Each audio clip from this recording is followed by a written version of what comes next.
Undercover Carson, secret agent.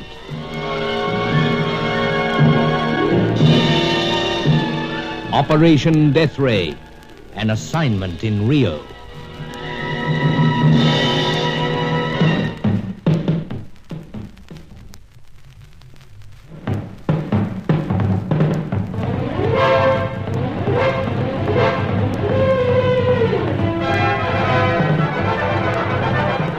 Aubrey Dent's short visit from London had been helpful in two respects. First, he'd informed us that Helena Jansen, of the graceful blonde beauty, had been a British agent, though dropped because of double dealings with the shadiest bunch in the entire espionage field. Also, he'd furnished us with a clue that was to lead us onto another of the 6 scientists who shared the dread secret of the death ray. Strangely enough, he was a Scot, though his name was Zorowski. Angelo, Sir Giles Davenport's servant, checked on him. He was a consulting engineer in Rio, as Aubrey had said. Angelo returned to Sir Giles' flat with so much information that this appeared to be one of the easier tasks so far in our search. Well, there you are, Carson. Address of our Scottish Pole, floor and precise locale of his office. Oh, nice work, Angelo. A routine investigation, Senor. You know, old chap, you certainly are a champ at ferreting out this sort of stuff. No, it presents little difficulty. A relative was able to assist. A relative? Is this a leg pull or some such, Sir Giles? Anything but, Carson, anything but. Why laugh, might I ask? Well, I was merely thinking to myself that you hadn't come up against the relative business yet. There are times when I feel this rogue of mine must have cousins and nephews planted on every street corner in Rio.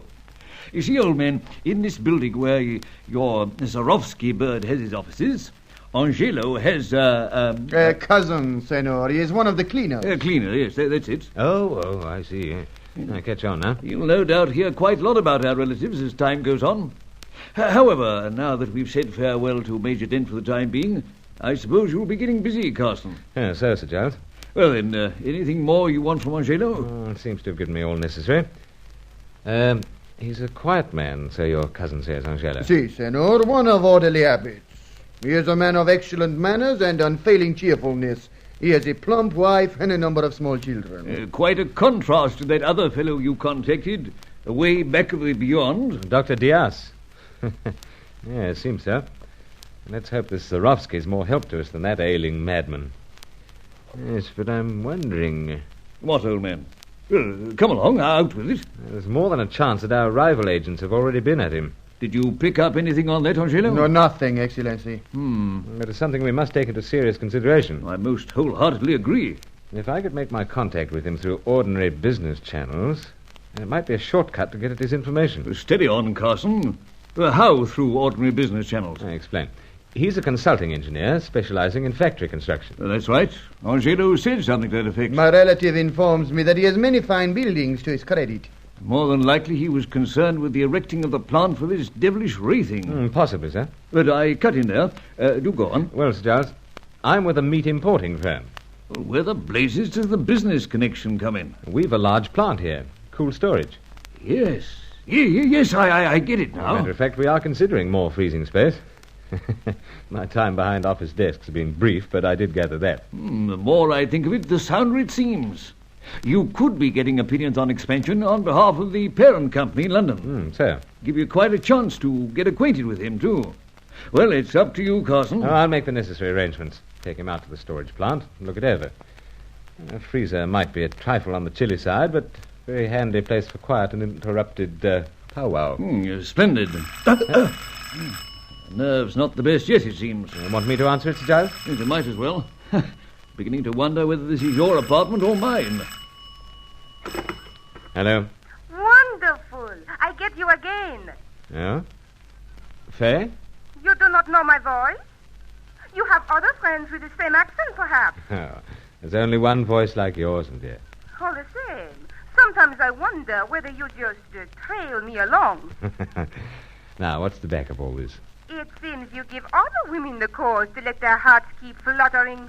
Something has been happening.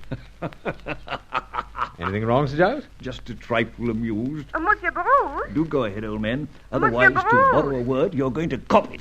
Thanks. Monsieur Bruce? Yes, Faye? Who you talk to? Me upon the telephone and someone else at the other end? Oh, momentary interruption. Go ahead. It is not nice. Not when I have something of great importance to tell you. Oh, apologies, Deb. What is it? A certain person has designs upon you. Wouldn't be first. Are you listening, Monsieur Bruce? Oh, yes, both ears. Almost. Then I'll not tell you. Oh, but Faye, you said you I had... know. Something of great importance. Well, if it is your wish to discover all about it, tonight I will be at Branca Tulipa. Perhaps I talk to you, only perhaps. Faye... To quote a phrase, Carson, she did her block. Thanks to you, sir.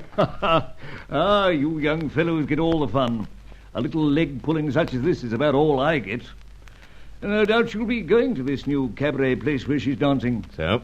Well, all jokes apart, Carson, the dear child always struck me as being an excellent actress. Make sure the little scene at the other end of the wire wasn't especially staged to lure you into another web. Oh, hardly think so, sir. In this game, old man, you must always be on your guard. Indeed, there are times when I even suspect Angelo. Oh, Excellency. Merely of having a few lady loves tucked away with the so-called relatives. Anyway, Carson, you've a job or two ahead. Best of luck.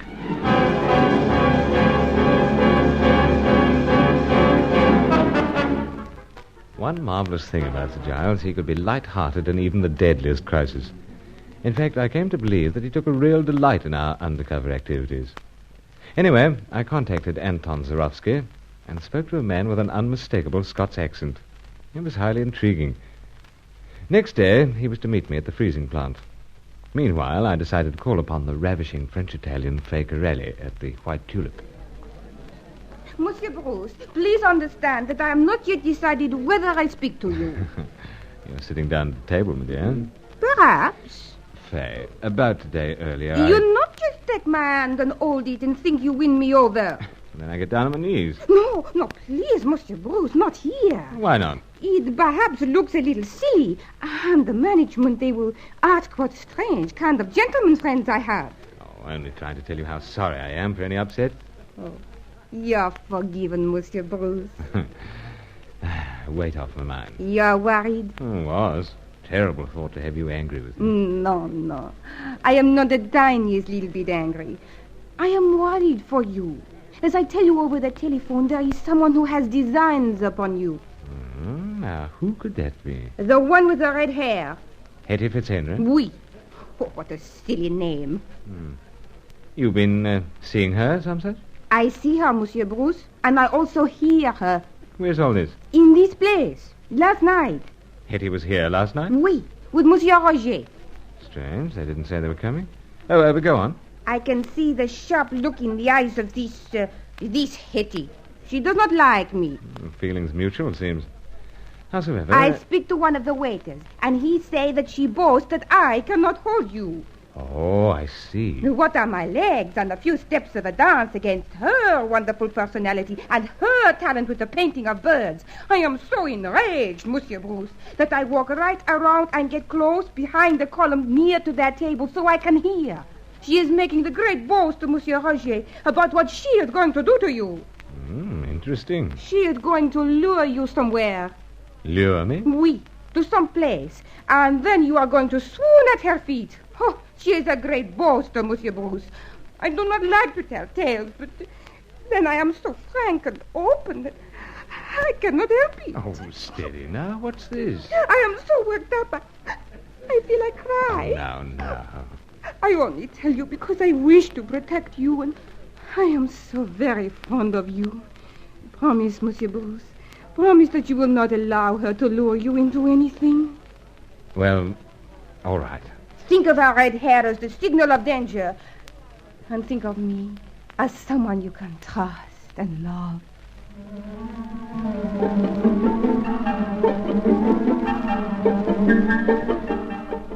All the same, I still had Sir Giles' warning at the back of my mind. Why was Faye so anxious for me to steer clear of Hetty? Perhaps she knew something more about my bird painter friend that she was letting on. Anyway, I stayed on at the White Tulip, then back to my hotel suite in readiness for meeting Anton Zarowski next day. Had ample opportunity to study him as I showed him through the plant.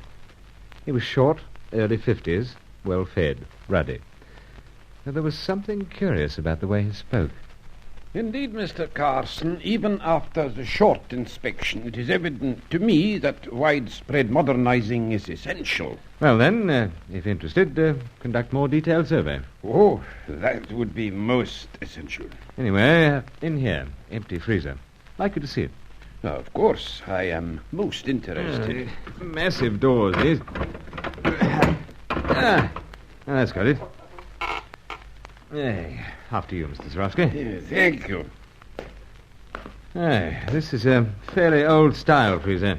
So I see. Rather chilly, eh? Change from outside.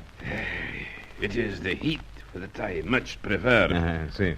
You're one of those chappies who decided he'd had enough of Scotland's cold and left. I am not a Scot, Mr. Carson. I am Polish. Oh, but you speak... I know. I speak English with something of a Scots accent. The answer is simple. When I commenced my training in the world of science and engineering, I went from Poland to Scotland. Oh, I see. That explains so much. Explains? I expected you to be a European of some kind. Now I understand, indeed.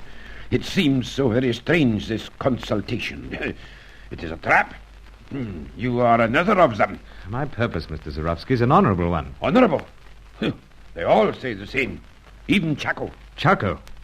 So, we hear it again. And that is all you will hear from these lips of mine, Mr. Spy. Now, let me... The door! Great heavens, who did that? Who did that? As if you did not know. This is all part of the trick to force something out of me. But I will not speak. Never. Now, steady on. Someone else has shut that door. Locked us in this freezer. The idea being, no doubt, that neither you nor I will ever speak again.